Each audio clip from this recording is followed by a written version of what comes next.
Angela, policy has been around for a long time, and can you maybe walk us through the evolution of policy and this term Policy 3.0 that we're starting to hear about? Sure, I'd be happy to. So policy has been around at least 6, 7, 8 years now, and it came about with network issues, bill shock, fair usage, capacity issues, and operators have been finding ways to capitalize on the capacity in a network. So that was known as Policy 1.0, and then we evolved over the last 3 or 4 years to Policy 2.0, which is more about getting interaction from the subscriber and having more information that the subscriber can do from a self-care portal and things of that nature, have a little bit more flexibility about their individual plans.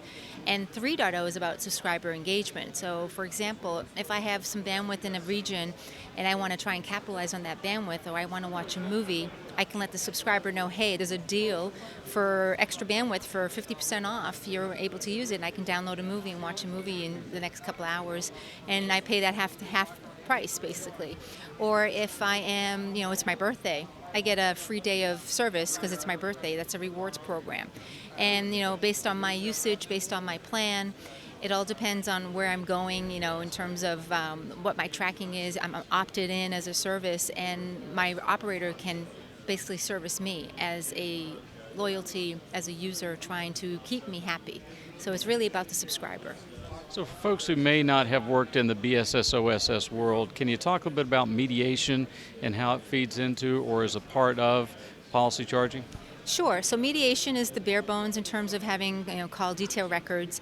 There's prepaid, there's postpaid, online, offline, passive, and we go from mediation to charging and from charging to policy, and they're all tied together in terms of the infrastructure.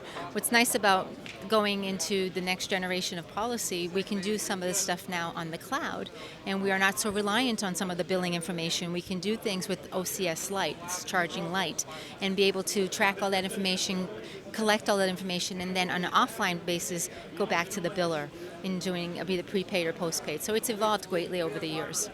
Enforcement. We talk about mediation, we talk about charging. Where does the enforcement come into play, and does Tango play in that? Where does Tango play? Yeah, so Tango is on the PCRF side, and the enforcement is going to come from either a DPI or BCEF, or either the GGSN or PDSN, depending on the core or the topology of a network. So we're looking for the navigation to come from a lower level in the network, and we're basically following the rules on the opt-in subscriber base and navigating where the plans are being elected to move forward on.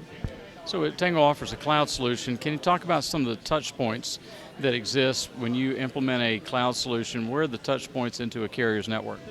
Well, there can be several, or they can be as little as one, or there can be several connections. On the cloud basis, it's typically a VPN, and we can, again, touch point at a DPI level or down to the core level, or we can integrate to the billing level in terms of the databases. If it's an infrastructure deployment, then depends how sophisticated the operator wants to get. We can really play quite a bit of integration with dynamic routing and things of that nature, and have a really sophisticated play in terms of the operator's business model.